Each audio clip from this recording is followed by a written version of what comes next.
think we just gotta. I want to frame by frame this damn thing, but I don't want to do it because we'll be here for 5 hours doing that. So we'll go over a couple things specifically. Let's talk about Nibelheim. So, a lot of people have theorized that, well, not a lot, some people have theorized that we were going to see Nibelheim in this game in some way or another. Predominantly, I think Soldier First Class was maybe one of the first people that thought that, and he got a lot of crap from the community about it. But, I mean, he's vindicated here, and I thought so too. What I think that we're seeing here is that they have said that they have started working on part 2 already. So I'm wondering if maybe it could be something else too, but I'm wondering if they did this stuff like at the very beginning of the development for part 2, knowing that they would use it here, or maybe they developed it in part 1, knowing they were going to use it, and then now they have it for part 2, and they don't have to work on it as much. But I mean, in my opinion, this is not CG. I think every cutscene we've ever seen for this game, outside of the intro up to the point where the train stops at the Reactor 1 train station, is in-game, real-time recorded. The reason I think that is because there are some visual effects you can tell that are happening, like hair dithering in certain places. The other reason is because you can see weapons and stuff equipped on characters. The reason why that's important is because weapons can change. They visually change in the cutscenes, and we've seen that happen. Like for the... there's one scene with, like, from the E3 trailer, I think it was, the extended trailer, where we see Cloud with Hard Edge during the fight with Airbuster. That's not a baked-in thing. That can change, and I think at some point there was a trailer somewhere that showed him with the Buster Sword at that point. So... weapons do change and can change, and that's the most powerful piece of evidence I can point to that most of the cutscenes in this game are rendered in real time in the engine. Not pre-rendered, not CG. At the beginning of the game, I think that is CG, like the intro up to the train entering the station. Just because as the train does that, there's like a particle effect cloud that goes over the screen, and I think that's hiding a transition from CG into the game. However, I will say this, in most cases that I've seen so far, if they are CG in some of these scenes, they blend in with the actual in-game graphics so well you almost can't tell, which is insane that in-game graphics have progressed that far. Really shows what a talented group can do with Unreal Engine 4. So we got Nibelheim here. We got it's obviously in the past when they're during the promise scene, as it's become to be known, where Cloud says he's leaving to go join Soldier, and that Tifa asks him if she's ever in trouble, if he'll come to her rescue, basically, and he says yes. Essentially is what the scene boils down to. This will play after... so I think it's after Cloud... in the original, after Cloud gets back to Seventh Heaven, he goes down, they have the argument with... Brett has the argument with him about what he wants to do in terms of, like, he's just there for the money and stuff like that. And he goes to leave, and Tifa comes back up and starts talking to him about the promise that he made and asks him if he forgot or not. And then the scene plays in the original. So I think that's where this will play as well. It's not going to be as early on as it was in the original, since it's going to be like hour to an hour and a half into the game, probably. As opposed to like 10 minutes into the game. Or 20-25 minutes into the game in the original. Their character models look amazing.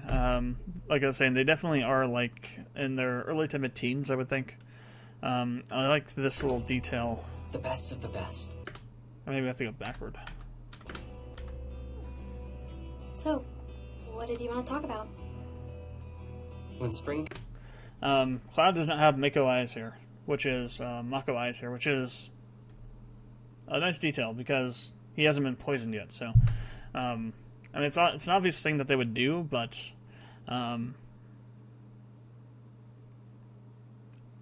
just that they did it is good. Also, I like the attention to detail. In terms of like the eye color, Cloud's eye color was established in Crisis Core as being blue, so that's what they are here. Good. There's so much stuff in this trailer that points to the fact that the compilation is not being scrapped. It's not being retconned. The compilation lore and what happened in the compilation is actual canon. This is one thing. Another thing is the whole mention of the Wutai Wars. What's something else? There was a couple other things. Shinra making materia. Reeves' last name, Twisty. That's from Dirge of Cerberus. And I'm betting there's a whole bunch of other things, too, sprinkled throughout the game that brings the compilation lore into the canon of the game. Of the original game. Comes, I'm leaving town. I'm going to Midgar. I'm going to be a soldier. The best of the best. Like Sephiroth. They're setting up that Cloud idolized Sephiroth, so he knows who he is, obviously. Sephiroth in Crisis Core was painted out to be like a superstar, rock star, basically known the world over kind of situation. So I like that they're keeping that kind of motif for the remake to kind of build up Sephiroth as being a hero that fell, because that's exactly what happened. If you played Crisis Core, you understand the actual progression that he went through. They kind of touch on it in the original Final Fantasy VII, but they flesh it out a lot more in Crisis Core. And then we have this. So, this is definitely Jenova. As we kind of see her in Shinra HQ. She's obviously not in that same kind of weird pod thing that's like Saiyan pod ship thing that she was in the original. But I do think this is still somewhere in Hojo's lab, because in that same floor, because of the architecture. So if you look at any of the leaked images that came out in January that show that portion of Hojo's lab where Aerith and Nanaki are in that breeding tube, I guess we'll call it, that Hojo's been using for breeding different species together, doing cross-species breeding experiments. It has the same kind of pathways and railing structures, and also in Crisis Core, the same kind of structures and look of it is in that area too. So this is definitely somewhere in Hojo's laboratory floor. Probably pretty close by to where it sort of is placed in the original. Just they've kind of moved the prison maybe to somewhere else and expanded this out to its own kind of thing, instead of being just like this little pod in like this storage area that is what it seemed like in the original.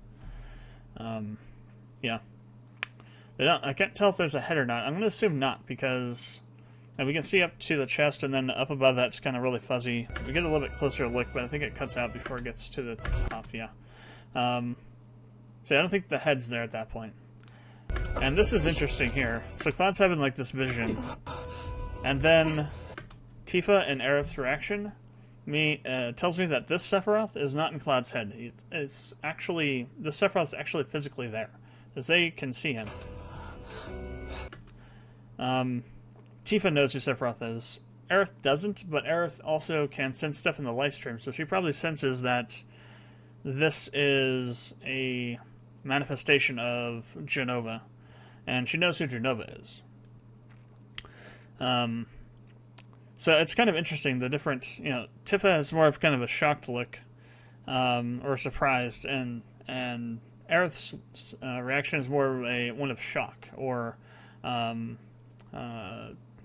shocked realization, I guess you could say.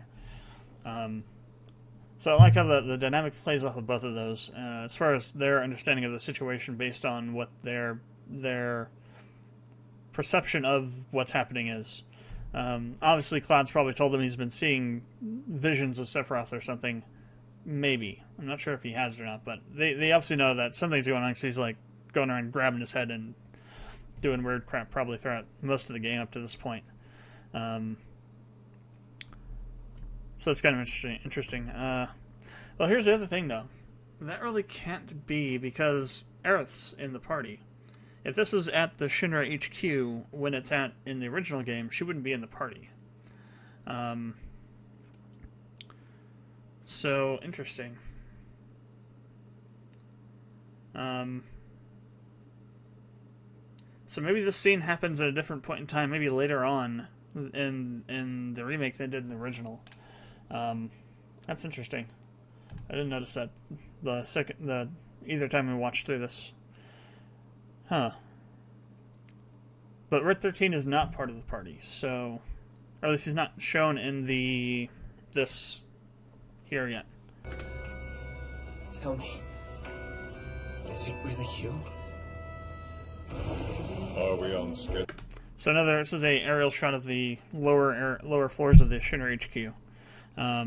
Got the information about who wrote the piece that's in the background. Uematsu's going freaking all out on the soundtrack for this game. Jesus. And it adds such a quality to this trailer. This piece in the background. I can't really tell you what it is. It just makes it feel completely surreal for some reason. Please, Mr. President, So, can I go backwards somehow? How do I go backwards to the previous frame?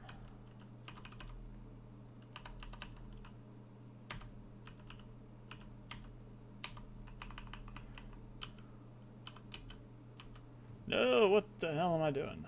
Doing something. Where were we? Are we on schedule? There we go.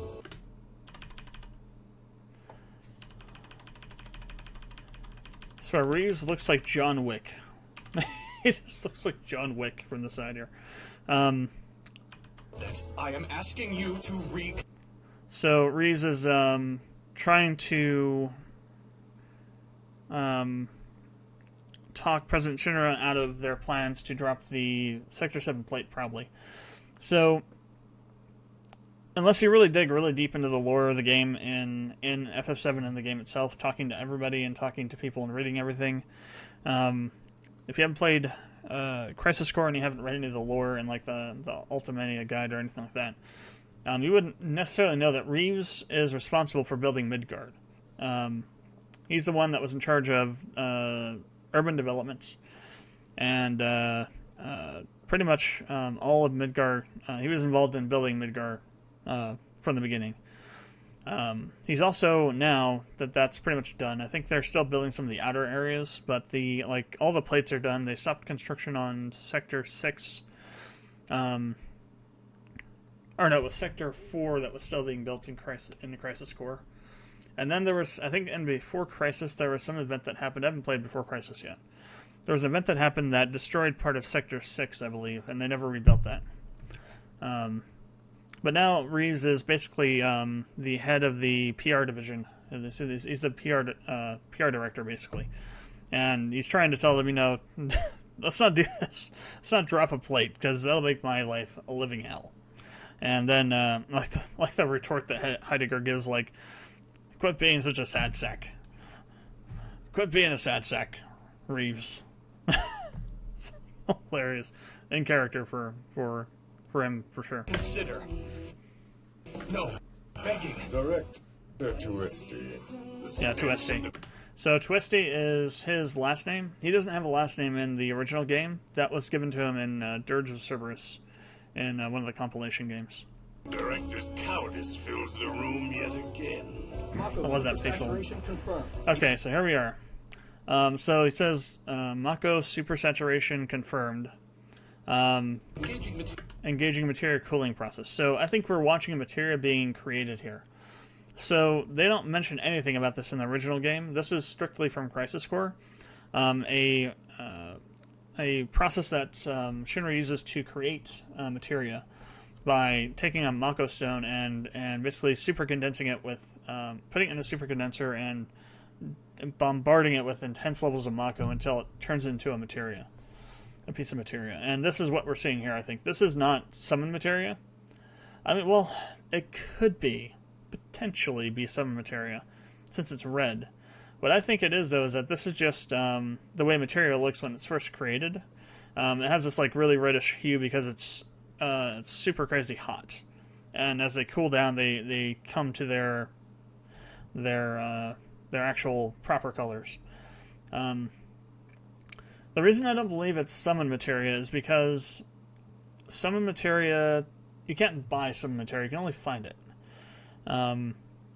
There have been theories that tie a lot of the Final Fantasy games together based on the lore around certain ideas, like from Final Fantasy X and Final Fantasy IX and things like that, relevant to the Aeons and those games, and Eidolons in 9, being similar kinds of entities to the summons that we see in this game, and that the summons are actually some form of crystallized power of the ancients that they were able to harness and put into material form to preserve them. And that's why you don't see more than one, Bahamut, or more than one Knights of the Round. They don't behave like normal materia. Normal materia, when you master them, they divide into another materia that you can then level up, and then they become another materia after that. Summons don't do that. They just get mastered, and that's it, as far as I remember. I don't recall being able to have multiple Bahamut summon materia. That means that they're unique. They're not made through like a natural process, potentially. So the theory is, though, is that the Cetra took either that they are Cetra or that they're some sort of power devised by the Cetra that they then put into a crystallized form to preserve them, and then that's what they are now. Or that they could be gods or something. There's a lot of different theories out there. Some of them are really freaking interesting, though. I think Death and Pez both have talked about some of this stuff. Pez is more than Death, though. Pez is Final Fantasy Peasant, and Death is from, I want to say 488 Productions or something. 88 Productions, maybe. They both talked about these kind of theories before, though. Anyway, so we see this materia being made, and then we get Scarlet's cameo here. She looks perfect. Put it that way. And I love the fact she's using this infantryman as a friggin' footstool. Just fits her character so well. So Scarlet is in charge of weapons development, so that means that the Mako creation, Mako manufacturing process would be underneath her chain of command and under her purview. They could be some materia. If she's watching them being created in person, they could be some materia. Maybe this is like an experiment to reconstitute a summon into materia form or something. Maybe it's some sort of like high-level experiment that they are undergoing, and she's there personally overseeing it to see what the outcome is. I'm not sure who her voice actress is, but she sounds familiar for some reason. Not sure why. You have a meeting shortly. Stop. Your timing is impeccably. And then this thing, she like kicks the guy. And then we got Palmer. Hey, what can you say about Palmer? I'm not sure if the dialogue they have for him here is the actual dialogue from the scene or not, because he talks about butter. He's looking at a teacup. I mean, maybe that's Palmer, and maybe puts butter in his tea. But I'm pretty sure that line is from a different scene. I remember something similar to that being said during something about butter being said during the board meeting that you're spying on that you oversee when over here when you're crawling through the ducts when you break into the HQ, which they show that going to that part a little bit later. So I think Square Enix has plucked this dialogue from there and put it here just to make Palmer look a lot more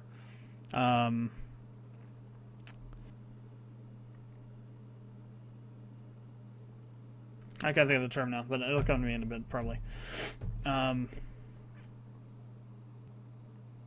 esoteric. That's not... Eccentric. Make it look more eccentric, which it does.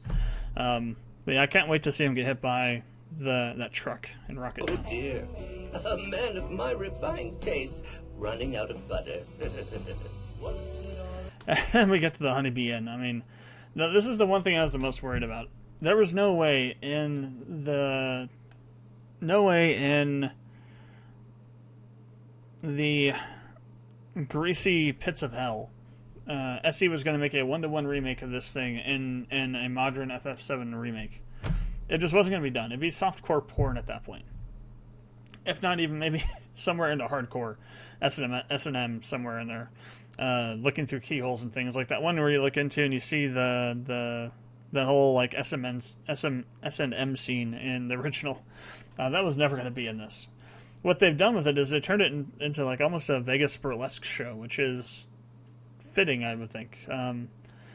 Obviously, this is like the main showroom, so there's probably Honeybee Inn's probably this massive place now. It's probably not just this. It's probably there's obviously other places like dressing rooms and stuff, but we're not going to like see the hot tub scene in this game. That's not going to happen in this one. Welcome to the Honeybee Inn. But they did way more than I thought they were going to do. True beauty is an expression of the heart. A thing without shame, to which notions... Okay, let's talk for a second here. The first time I saw this, I was like, holy Jesus Christ. Can we talk about the fact that Cloud looks like lightning in this scene? I mean, what the hell? Take his hair out and replace his hair with Lightning's, and it would be Lightning standing right there.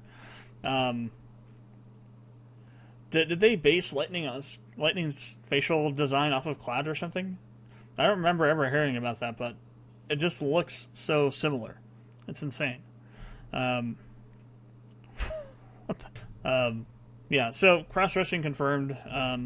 Hopefully this is there'll be different stages like in the original where you have different quality of materials you can get. So this is like maybe the lower one, like the lowest quality wig and dress and things like that. Because you can get different types of dresses and wigs depending on what you do and how you do it in the Wall Market quests in the original. So hopefully that's still retained here too. And this is just one version of the scene that plays out, which I think is probably true because I thought they were adding in a lot of stuff that would cause differences in the scenes to happen depending on your choices. So this definitely seems like there would be a place where they might even expand it to have even more stuff than in the original in terms of what you could find. The gender don't apply. Perfection. And here's the front entrance of Honeybee Inn here.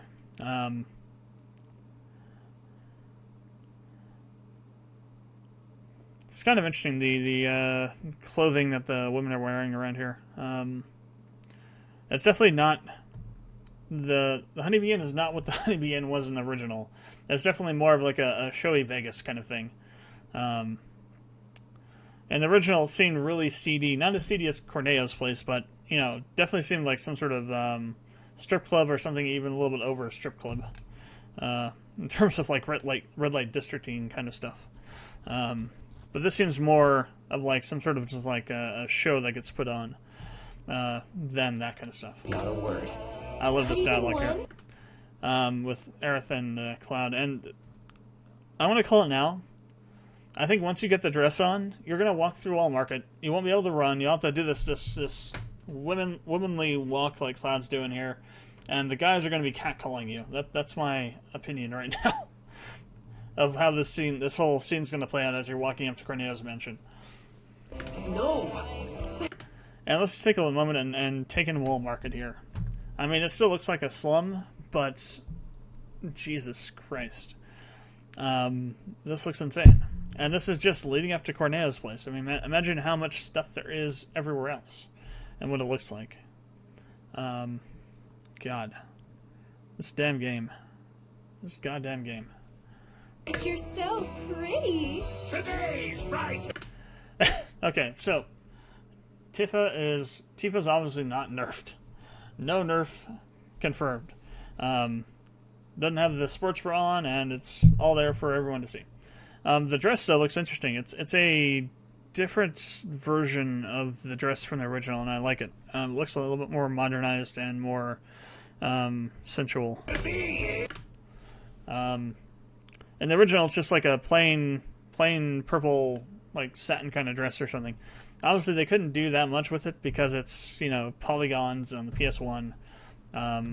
So they have a lot of leeway in this game to make things look insane visually, and this is another nice touch here.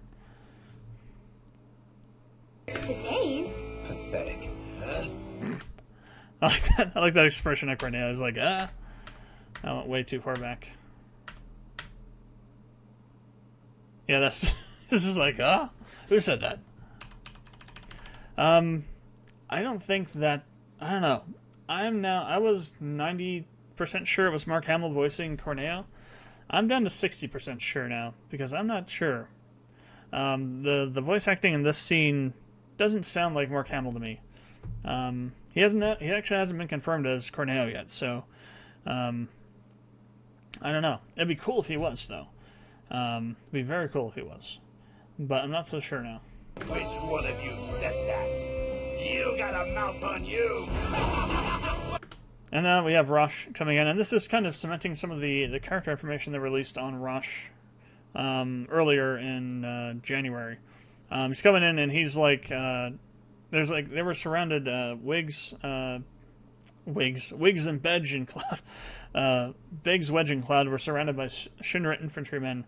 Rosh comes in and knocks all those guys away and goes to fight them directly. This might happen during a new quest, a new mission that you undertake with just Biggs and Wedge. My question is it going to be a Cloud-only kind of thing where you're only controlling Cloud, or are you going to be able to control Biggs and Wedge too? Are they going to be guest characters in the fights, or are they not going to be in the fights at all? So many questions about this scene in particular. See how he's like knocking all those guys away. Rush that says something about kicking the hornet's nest. So they're obviously doing something that they're attacking some sort of Shinra facility. You know what I want. A second day. And that dialogue there indicates that we've already fought Rush once before, and he wants to have a rematch. Just the two of us. Now, it says just the two of us, so I wonder if that does mean that it's only going to be Cloud that's going to be doing the fighting, and Biggs and Wedge are just going to be like tagging along for the mission, not actually involved in the fighting, kind of like Jessie is in the reactor during the bombing run that we've seen so far, the parts of it we've seen so far, where she's there and then she like runs off to the side to hide during the battles and makes, you know, comments after and before and things like that. I wonder if they're going to be like that. I don't know. I don't think they'll be playable. It'd be cool if they were playable, but I don't think they will be.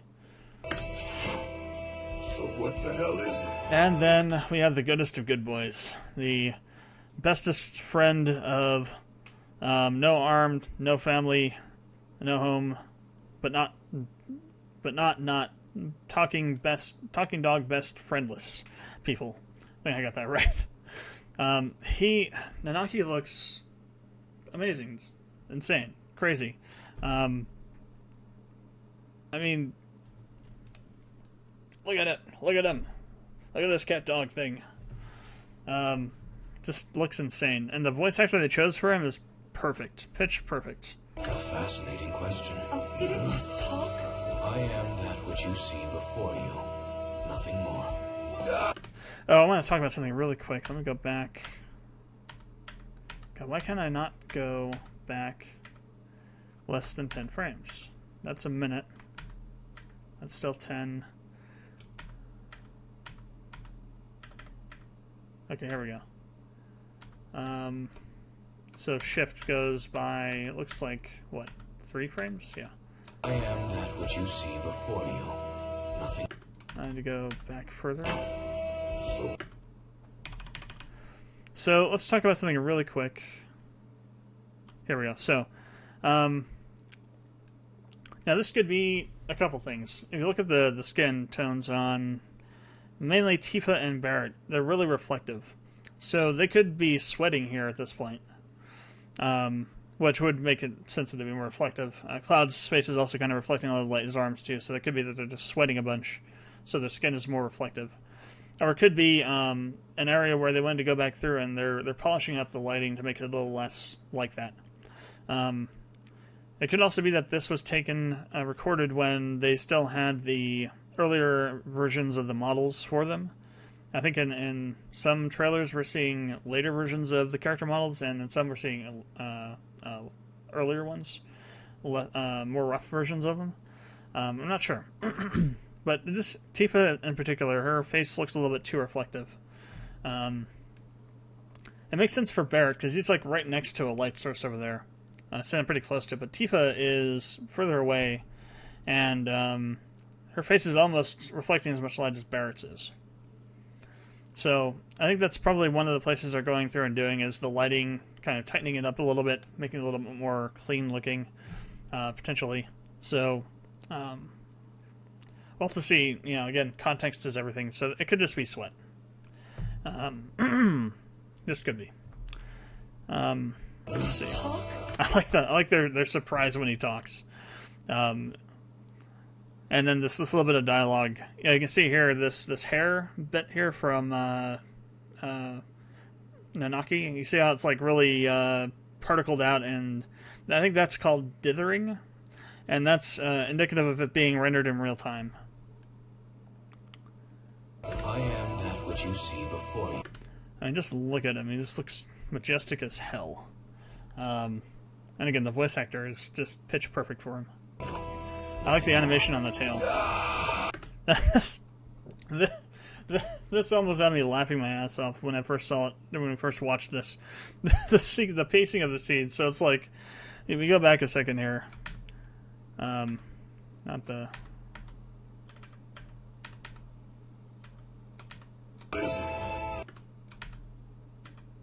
A fascinating question. Oh, come on. Oh, did it just talk? Did I break VLC player?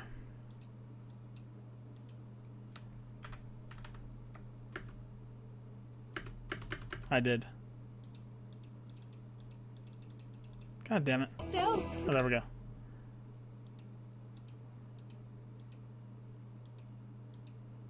Question. oh, did it just talk? So, well, I guess it kind of looks similar to the area, but I am that which you see before you. yeah. So you got the walkway there. Nothing more. At first, I thought Cloud was like yelling, screaming, and running, drawing a sword, gonna attack Nanaki. Like, what the hell is this thing? Kill it! It's hilarious. For like half a second, it looked like that's what was going on.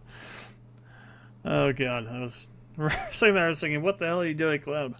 But no, he's running at Sephiroth, and Sephiroth does the most Sephiroth thing imaginable. He cuts the friggin' bridge in half. It's like, nope. And Cloud does this crazy lunge.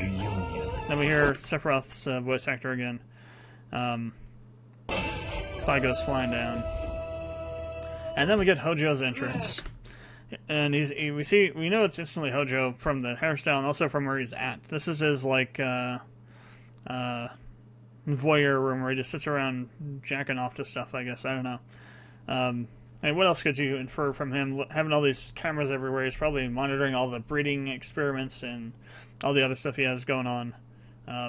It's just, Hojo's a creepy mother fracker, so I wouldn't put it past him. We got some sort of thing down here in the bottom corner where we're seeing like a DNA strands, which is interesting because look at these. You got a triple helix and a double helix. That's interesting. So what is a triple helix then?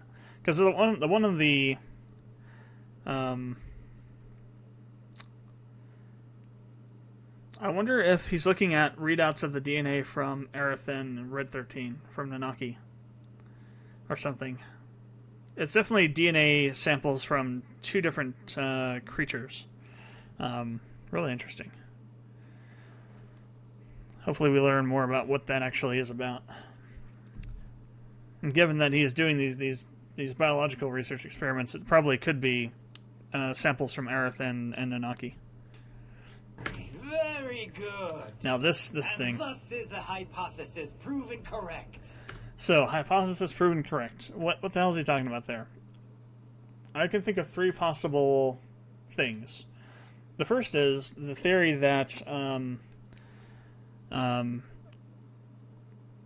taking someone that wasn't born having been injected with Mako in the womb, like Sephiroth was, can still be made into Sephiroth clones, if you will. Can still be properly infused with Genova cells. because at this point in the story, the thing with Jenova is that she's basically part of the life stream now. Her cells have permeated the life stream, and that's how she's able to like manipulate things. So by exposing someone to enough Mako, you can infuse them with Jenova cells. I think that could be what Hojo is postulating here, saying what the hypothesis was that was proven correct. Because in Crisis Core, if you haven't played Crisis Core, this is going to be a spoiler, so maybe tune it out or stop watching or whatever. But towards the end of the game, Zack goes on a mission, and Cloud comes looking for him after, or maybe Cloud and he go on the mission together. I can't exactly remember the specific turn of events that takes place, but Cloud ends up on the mission that Zack's undertaken, and well, actually, it's not a mission. Zack has gone AWOL from Soldier, and maybe I think Cloud is sent with the infantryman to go find him, but he secretly is helping Zack. Towards the end, though, they get captured by Hojo after their fight with Zack's fight with Sephiroth, and get thrown in these Mako condensing chambers. Zack manages to break free of his before he gets too poisoned, but Cloud's not so lucky. He gets the full 9 yards of the Mako poisoning, and he's really jacked up after Zack gets him out. So perhaps Hojo was doing an experiment to see if he could infuse Jenova cells into a person without actually having to do it while they're being born, or while they're in the womb, like he did with Sephiroth. So for those that don't know, another spoiler, Sephiroth is actually Lucinia. It's not Lucia, it's Lucretia. Maybe. No, I'm thinking about from Luceria. Basically Vincent's wife. Hojo basically raped her, got her pregnant, and used the fetus as an experiment to inject Jenova cells into to see if he could carry on Gakt's project, which was Project G for Genesis. Starting Project S, basically, which is Project Sephiroth. Or Project Soldier. Well, it's not really Project Soldier, it's Project Sephiroth. Based on the information from the compilation.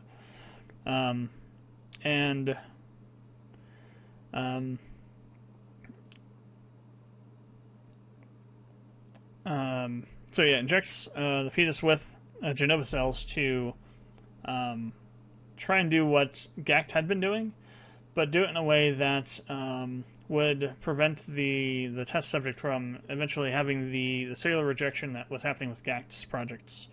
Because after a while, all of Gakt's clones would start to, both the clones and the actual individuals that he injected the Jenova cells into, would start to deteriorate and eventually die. And Hojo was trying to figure out a way to do it, to do the process so that would not happen.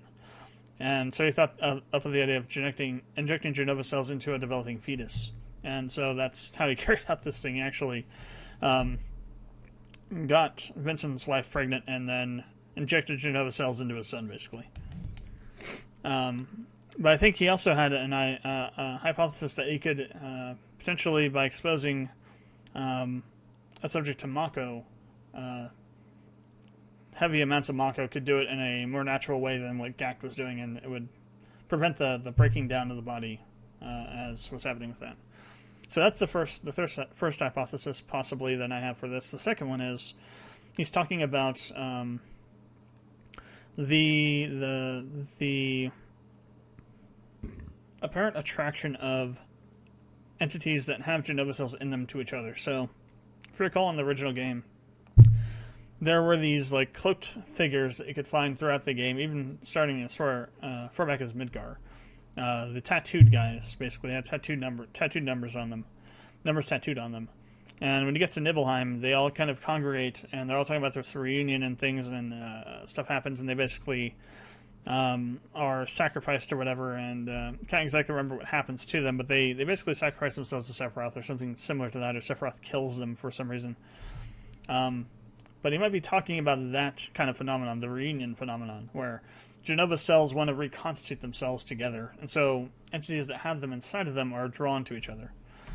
That could be what they're talking about there. What he's talking about there. The other thing he'd be talking about is possibly Aerith's ability to sense weird crap within the life stream. So people have this theory based on the stuff we've seen so far from the trailers that Aerith is able to sense the life stream, able to sense entities within the life stream, and able to sense corruption within the life stream as well. And that Hojo's hypothesized this as well, and he's been able to prove it by something that happens earlier in the scene with Aerith maybe saying, "You're not, Sephiroth, you're Genova," or something, or "You're not who you're claiming to be," or something like that. Again, we don't have the context for the scene entirely. So it'll be interesting to see what happens with that too. If it's one of those three, or if it's something entirely different. And then from this point on, this trailer gets insane. From this point on, it is entirely new stuff.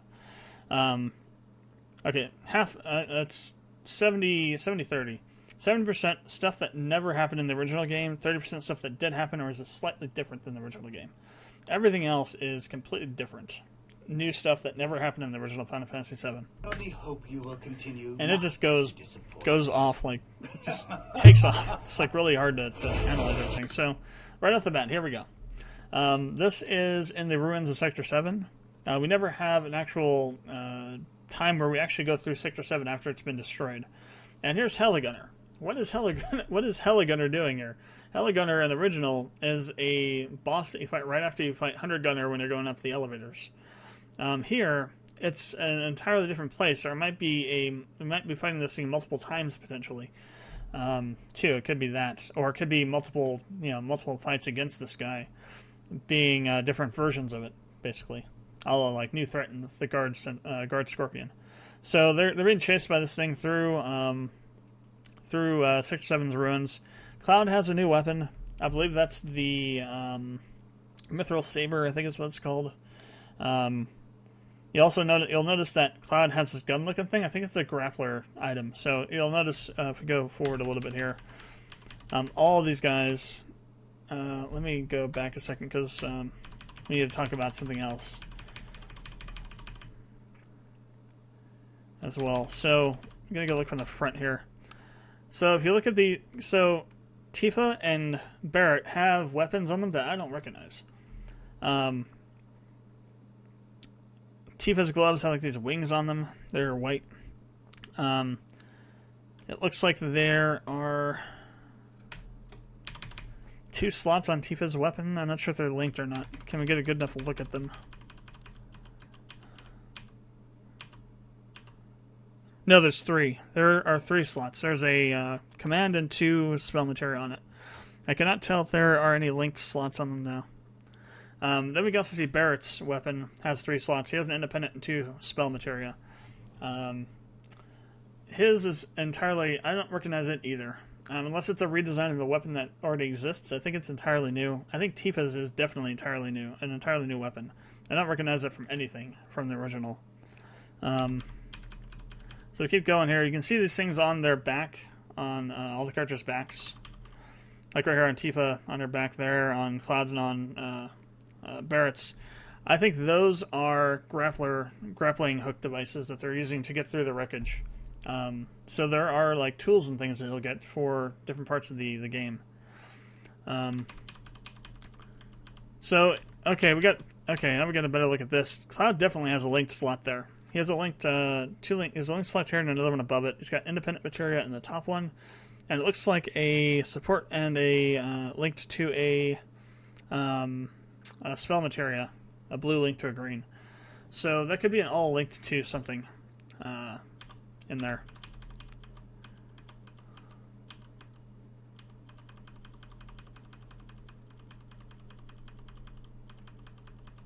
You get a better look at the that grappler thing kind of just floating off Tifa's back there.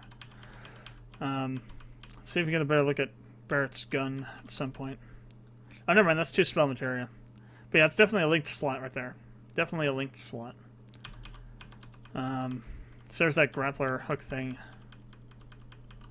Heligunner comes up. Definitely, yep, link slot right there. The two across from each other are linked together. Interesting. Do we get a better look at Tifa's weapon? No, we can't really tell. It's too blurry. So yeah, Heli Gunner. And then friggin' Leviathan comes in like a boss.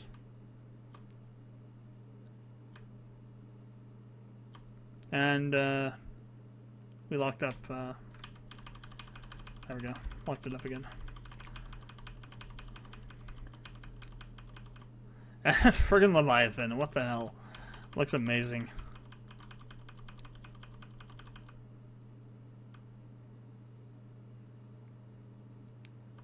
Now, we got to talk about this thing coming up. Well, let's talk about this first. Stairs confirmed, and if you look down here near the names, you actually see a stair, like a stair location thing on here, and I don't know what that means. Does that mean, is this like just a joke to the original where Barrett was like having trouble getting up the stairs and Tifa was like taking off in front of them and Cobb was in the middle kind of situation? Or is this like is this showing that the characters are on different floors? Meaning that the party's been broken up somehow at this point. I mean, the characters are all together here in terms of the UI, so I'd assume they're all in the party, but I just don't know what that means. But yeah, stairs are confirmed, so you're going to be able to go up the stairs or go in through the front. We got to talk about this thing coming up here. I think it's coming up.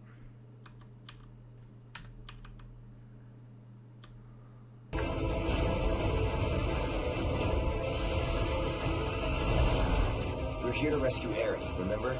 We don't need more attention than what we're gonna get. God damn it, VLC player. Stop being a pain in the arse.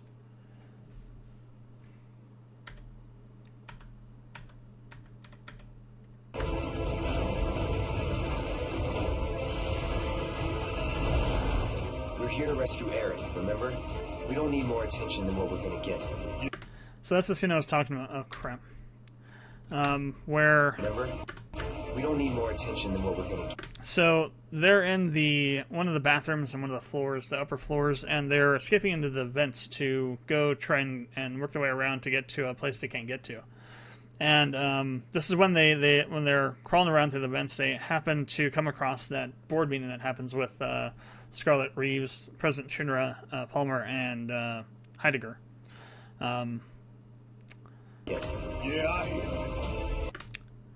There's Chocomog. We have to frame by frame this. This is insane.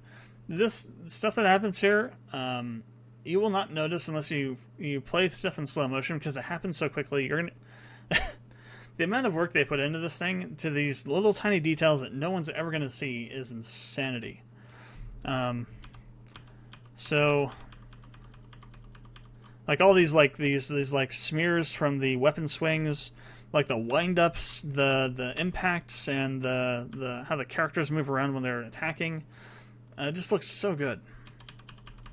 Chocomog over there freaking pecking away. There we go. You got weird freaking Moogle face. There's a particular frame that I noticed briefly that we got to see coming up here somewhere.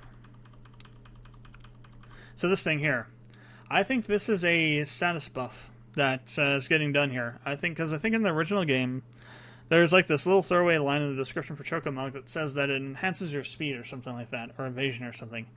So I think certain summons are going to give you positive status buffs when they're used. So that'll be cool. So there's a particular spot coming up here after the Chocobos spawn in. Where Mog is at. It's like this crazy, like, I'm gonna wreck your life kind of face that Mog is making. Yeah, here it's like, I'm gonna wreck your arse. It's like, so friggin' hilarious. And then it goes to the more happy face. Yeah, like all the particles going around here. Like, this is the kind of stuff you wouldn't notice if it's running quickly. So, like, look at this huge-ass smear here as Cloud's going in to hit them with this friggin' attack. With a Blade Burst. And then all these particle effects just everywhere. And now, VLC is going to be annoying and not continue past that point.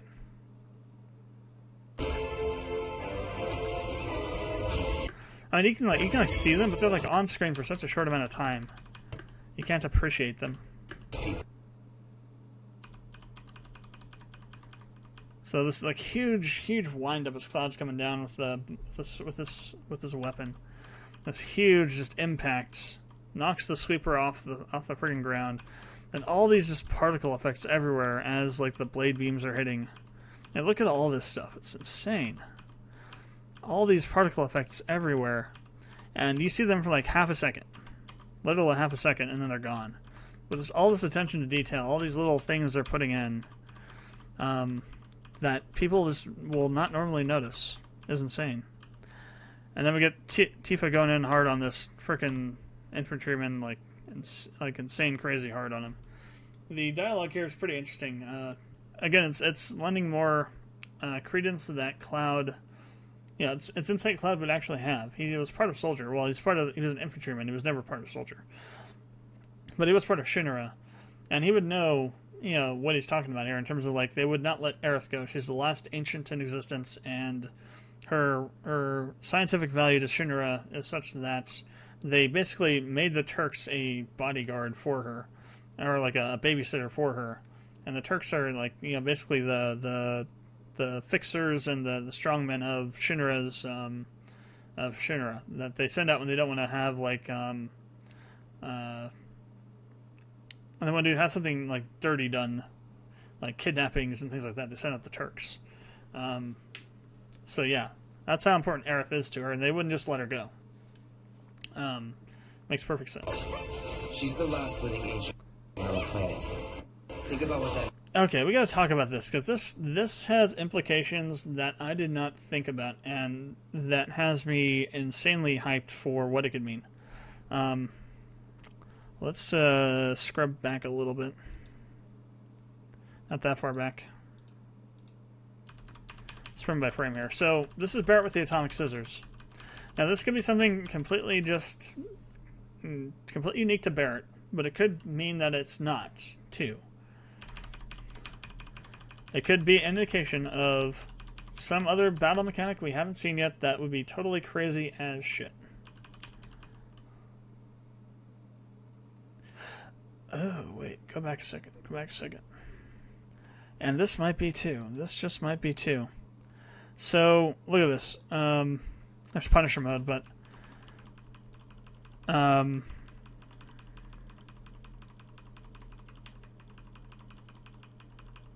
Whirling uppercut. If you remember back when they did the reveal for Tifa, her triangle ability was not whirling uppercut. It was something entirely different. It was called Beat Up or something like that.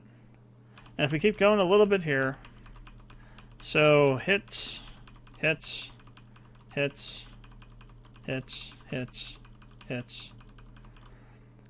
Go into shortcuts. And now we have Overpower and True Strike. Okay, those are probably abilities that you can set. Weapon abilities. So they use Overpower, and that's when she goes in this crazy arse thing, kicking thing, throwing him back, jumping off him. Then, yeah, okay, so that was just a regular ability from the shortcut menu. Now this, though. So Barrett has his atomic scissors here, and what do you see here happening? He is fighting melee. Completely different abilities going on here. And what this could mean is that you have a varied fighting style based on the weapons. Now this could be specifically just for Barrett and potentially Yuffie, who are both ranged characters. Vincent only has guns, but Yuffie and Barrett I think have a melee weapon each, or maybe one or two. I know specifically Barrett has one or two. I'm not sure if maybe Yuffie doesn't, but I know that Barrett does because we see it here, and there's one other one I think too, some sort of hammer kind of weapon. But he's fighting melee right now, and he has an entirely different skill set that he's using right here. So at least Barrett has contextual battle styles based on his weapons. If that's true for every character, holy crap. The battle system in this game is going to have so much depth to it, it's going to be insane. We already think that there is a combo system they haven't showed us yet based on some stuff that people had noticed from the E3 trailer where you had this green bar that was filling up as you hit them, and then they had the cutscene when Cloud did the Braver attack, and then they had Barrett do Big Shot, or whatever it's called now. There was a little kind of cutscene where it switched to Barrett while he was doing it in the middle of the battle. And people thought that maybe that was an indication that there was some sort of Chrono Trigger-like dual tech system in place. We haven't seen anything since then that would further compound or expand on that theory, but there's no rule, there's no law that says Square Enix has to show us everything. I think they're hiding so much. As much as this trailer is showing us, they're hiding so much more stuff. That it's insane just to think about, literally. If this is showing what I think it's showing, and if it applies to every character, shit's gonna be crazy. Shit will be insane.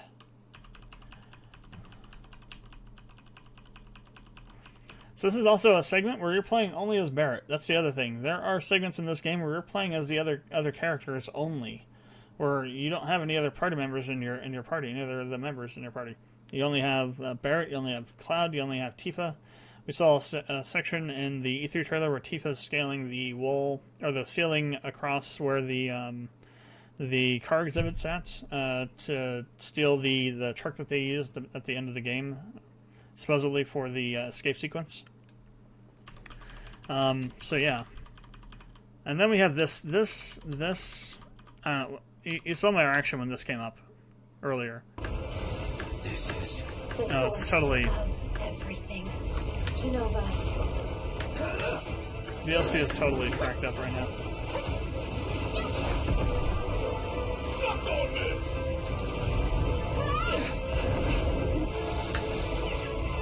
What? I have broken VLC. Okay, we gotta... Let's see, The quit. Shinra Electric Power Company. I can't even quit it. Enemy. I promise you, there's a much bigger threat. Oh my god, it's still playing in the background. All of you. What the f- And the planet. Oh my god, we totally broke this thing. It is... Oh my god. What the hell, VLC player? How the hell did you get so busted? Alright, let's go back to... What did you want to talk about? When spring comes, I'm leaving town. We don't need more Shinra scientists. Okay, here we go. So, you saw my reaction when this happened. I was like, what the frack? So we got this weird thing going on, and then Aerith says, here's the source of everything. And then we see Rack and Genova looking like some kind of damn thing out of frickin' Resident Evil. I mean, I'll make my point here as soon as we get to the damn frame. Here we go. Boom. I went past the frame. I mean, look at this. Look at this shit. Look at this. Not Tifa. Though you can look at Tifa. Tifa's always good to look at. So is Aerith. But here, look at what the? It's like, what the hell? What in the, this is some Resident Evil shit right here. I mean, what the crap? What in the hell? What in the jolly zombie giant hell is this crap? I mean, just the entire area is like freaking corrupted. You got tentacles coming out of the ground. SFM artists are rejoicing. And you got these friggin' Ruby weapon mechanics going on where you're slashing at the tentacles.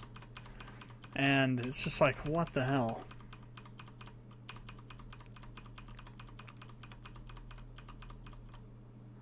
And now VLC players crapping out again.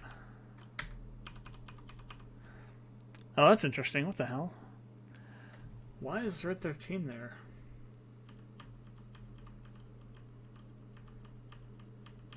Look at these sick dodges Aerith's doing.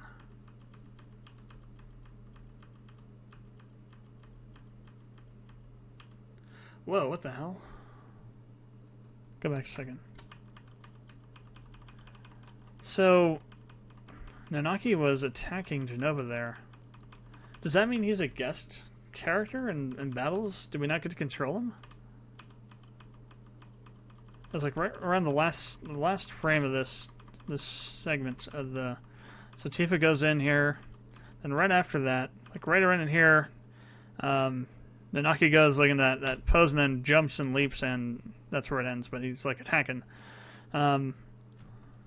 So, is he a guest character? Can we not actually play as him? We don't see any gameplay where he's in the party battling. That might be the first instance of that. I would not agree with that. That piss me off kind of. That'd be the first thing in this entire process of them making the showing off the game that I'd be pissed off about something. It could also mean though that in certain boss fights you have the ability to bring in 4 characters with one of them being outside of your control, which would be really cool. I don't know. We'll have to wait and see, I guess. And Tifa just like freaking going all out here on freaking Genova. It's like all this like literally 2 frames across the screen. It's like what the crap. It's all over the place. Crazy nuts stuff.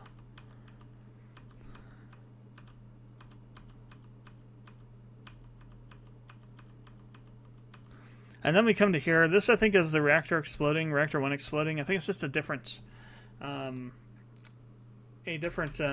of it. The reason I think that is, we go forward a little bit, Sector 7. So, it goes Sector 7, then 8, and then 1.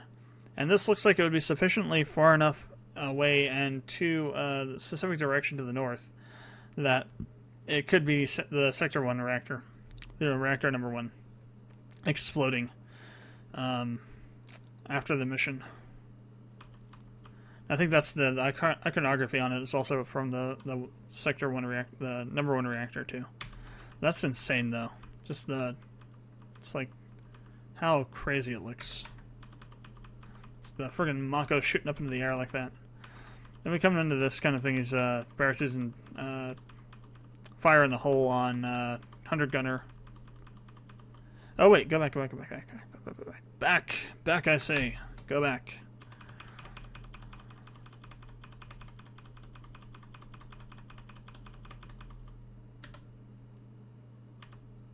I think this is Nanaki down here in the bottom corner. We don't see any UI though, so I can't tell who's in the battle and who's not. Oh crap, we went past it. Okay, we went way past it.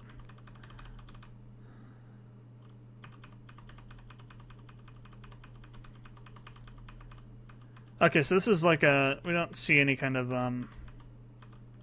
there's no UI from the battle here. But it's only Aerith, Barrett, and Nanaki. I don't see anybody else there. So maybe that confirms that you can put them in the party. So does that mean that it is a guest character for certain boss fights so you can bring in 4 characters? That'd be nuts. That'd be absolutely nuts. So they're fighting 100 Gunner here.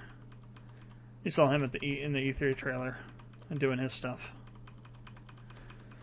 And then this is during the Reactor 5 mission where after it explodes, Cloud falls off down to Sector 5 slums, meets Aerith for the first time in the church. And then we have this scene here. So this is obviously the escape sequence, but it's really different. We got Cloud on the bike, we got them in the truck there, but they're being attacked by a helicopter. So I'm wondering if this is going to be a phased battle like some of the other ones, like some of the boss battles, where we have both Shinra soldiers on bikes, but also then we have to use Barrett to take out helicopters too. Again, that'd be really awesome because it'd be expanding the mini game, if you will. That'd be pretty cool, though.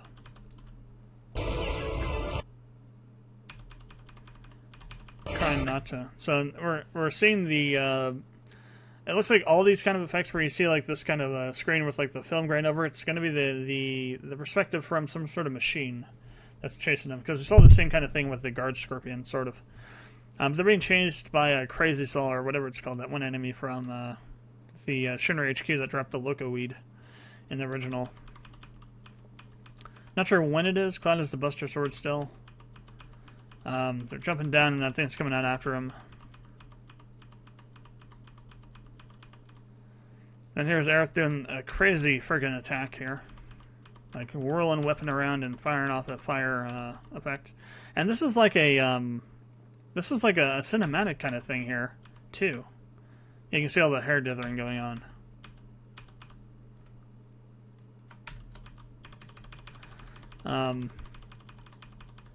It's like a cinematic thing, so again, it's not just like she's not doing just a normal attack, it's some sort of like event that's happening in the battle.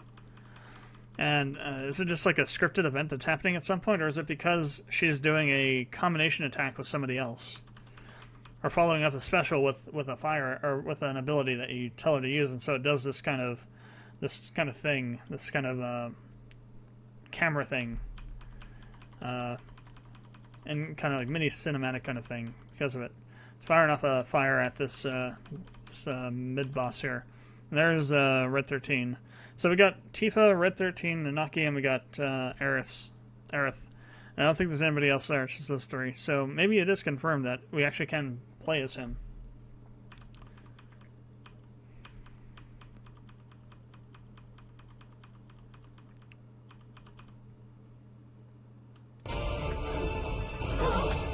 The Shinra Electric Power Company isn't the real enemy. I promise you, there's a much bigger threat. I just want to do everything in my power to help all of you. And the planet. And we broke it. And we broke it. That is just so weird they can break it like that. What the hell? God damn it, VLC player. Why are you so why is this version so buggy? Okay, there, now I can stop it. So this thing here, this was insane. When I started thinking about what I was saying about everything being in-engine kind of cinematic stuff, this thing here, when I saw it, I got to thinking, this is insane. If this is in-game rendering, this is insane. Real-time in-game. Not this bit.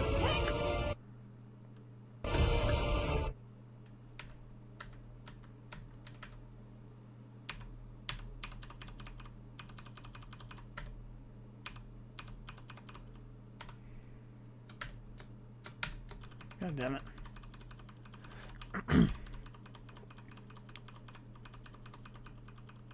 So watch this. This is, they're going through as the plate's falling, but just watch what just the character models look so goddamn good. It almost looks like it's CG, but it can't be, because there's weapons and stuff being shown, and they're not the default weapons. At least Tifa's aren't her default weapons. Cloud's got the Buster Sword though. This is real-time in-game. It has to be. Unless they figured out some way to pre-render scenes in real time based on what the characters have equipped on them at the time. That's the only way this could not be not real-time in-engine.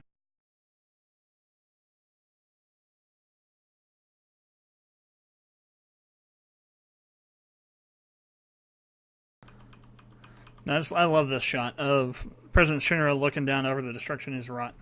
This is so in line with the original, because you see this exact scene in the original, but it looks so much more horrifying. Because you can see there's like huge high-rise buildings, and these are populated. There's people in here. Millions of people are dying right now. It's just insane.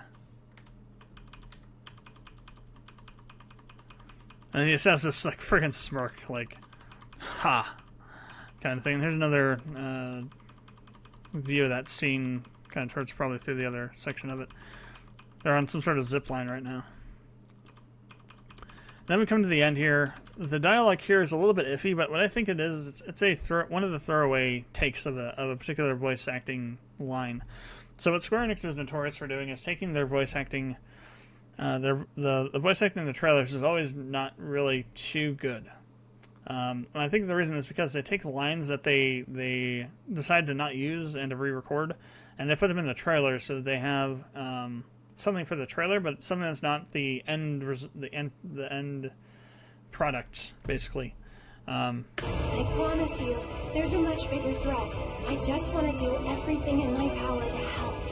Because Bree's voice acting there sounds a little bit too airy in terms of, like, too breathy. Of course, we don't have the context for when that's actually said, so there may be a good reason for why she's saying it like that. But then we see like this frickin' huge cloud of just crap tons of Watchmen of Fate kind of enveloping Shinra HQ. All of you. planet. This trailer. Oh my fracking god. This trailer is insane. I cannot wait to watch a bunch of reactions for this trailer. People are going to lose their shit. I can't wait to see Max is really going to lose his shit on this thing. Especially like the friggin' Genova stuff. Oh my god. He's going to flip out. Jesus. It's happened again. This thing looks so much better than the last trailer. How does this keep happening? How does every trailer look better than the last one? And I'm even more hyped now. I'm at like 500% hype right now. Literally, I have no words. No words. This game will come out the 4th month of the new decade, and it will be the best game of the decade already. To me, there's no contest. I don't care what comes out. They can come out with like frickin' true life VR stuff in 2025. It won't matter. This game will be better than it. Jesus Christ.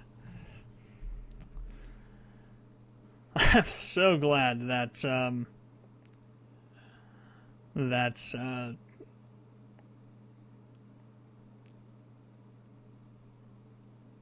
it's just, it doesn't feel real, basically. What?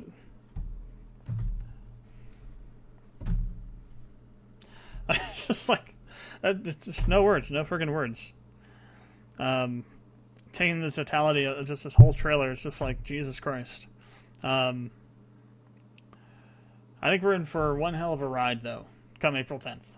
I think we're in for one hell of a ride. And people better hold on to their butts. In the immortal worlds of Samuel Jackson, or, Sam Jackson, and,